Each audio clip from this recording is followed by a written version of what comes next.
გამარჯობა ჩვენ მეგობრებო. დღეს ოლებავ ფიტნესში მინდა განვიხილო შემდეგი ფიტნეს თემა, რომელიც ეხება ესე იგი იმ საკითხს, რომ კუნთის ზრდისთვის, შენარჩუნებისთვის, განვითარებისთვის რომელი არის უფრო კარგი და ეფექტური. ჩვენ შევარჩიოთ პატარა წონა და ვაკეთოთ ესე იგი ბევრი რაოდენობა, თუ ავიღოთ დიდი წონა და შევასრულოთ მცირე რაოდენობით. რომელი ჯობია, ხო?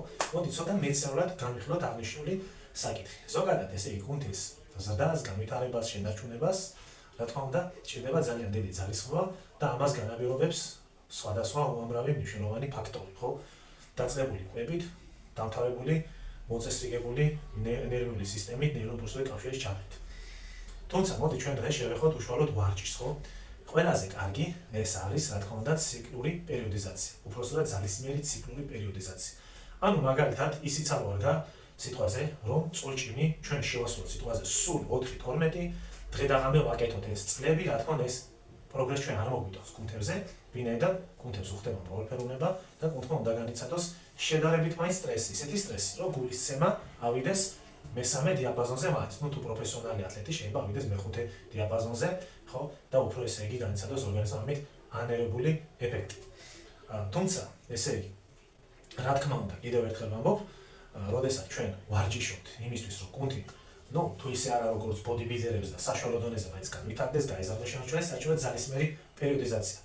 დავუბრუნდეთ ისე 4-12 საკითხს, როცა ჩვენ ვაკეთებთ 4-12 სიტყვაზე, შემდეგ ჯერზე უკვე ვარჯიშზე, როცა მოვართ, უნდა გავაკეთოთ სიტყვაზე 5-5-ზე, 4-8-ზე, ეგრეთ წოდებული სამჭირელების ტერმინოლოგიით ვიტყოდი, სამიანები, მეგაძალაზე ვარჯიშიც კიდე ხო, მეგაძალაზე მაგალითად 4 მისვლა თითო აწევა. ეს ყველაფერი ერთად დაწყებული მეგაძალას, სამჭირელების ეგრეთ წოდებული სამიანები, 5-5-ზე საშუალო ძალის მოსამატებელი ვარჯიში, ხო, ეს დამწყები ბოდიბილდერებისთვის არის კარგი. 4-4-12 და 4-20 ეს არის გრძელი ფამპი, ხო? ესე იგი ყველაფერი ერთად სხვადასხვა დროს უნდა ჩვენ გავაკეთოთ ვარჯიშს.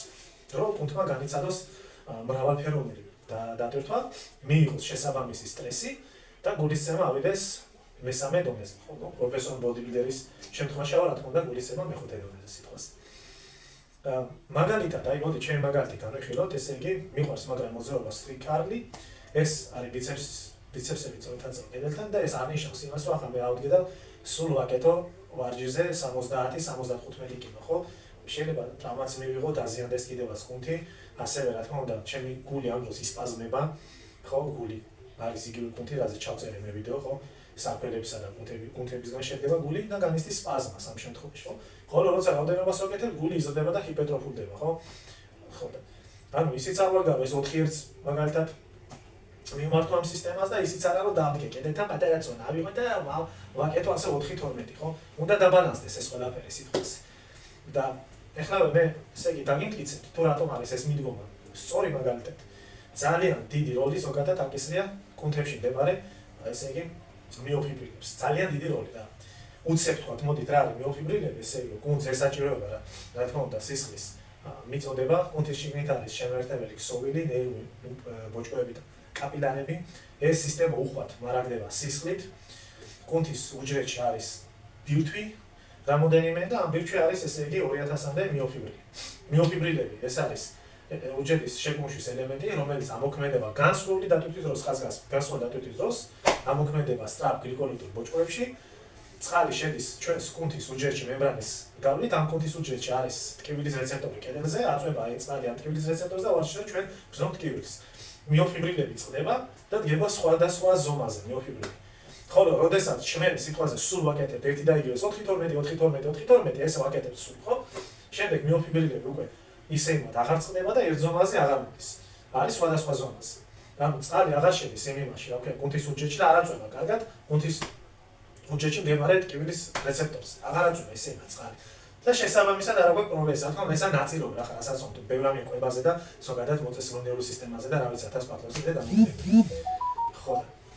ამიტომ ზოგადად ესე იგი ჯობია რომ ჩვენ მიმართოთ შემდეგ ხელს მაგალითად თუ ვარჯიშობთ სპლიტს, ეგრეთ წოდებულ სპლიტს და გვაქვს სიტყვაზე ფეხის დღე მაგალითად, ხო? და ვაკეთებ სიტყვაზე 5-5-ზე, ეს ანშოსს 5-5-ზე ვაკეთებ. რაღაც პერიოდი ვკეთება 5-5, მეორე კვირას 4-8, მერე სიტყვაზე 4-12, მერე შეიძლება სიტყვაზე დროპსეტში გააკეთო 2-12, 2-8 სიტყვაზე 1-6, 1-3 და ასე შემდეგ. ეს მრავალფეროვნება ზოგადად განვითარებს ჩვენს კუნთებს. თუმცა რა თქმა უნდა ზოგადად კუნთის ზრდაზე, შენარჩუნებაზე, განვითარებაზე რა თქმა უნდა კიდევ სხვა ბევრი ფაქტორი მოქმედებს. დიდი მადლობა ყურადღებისთვის.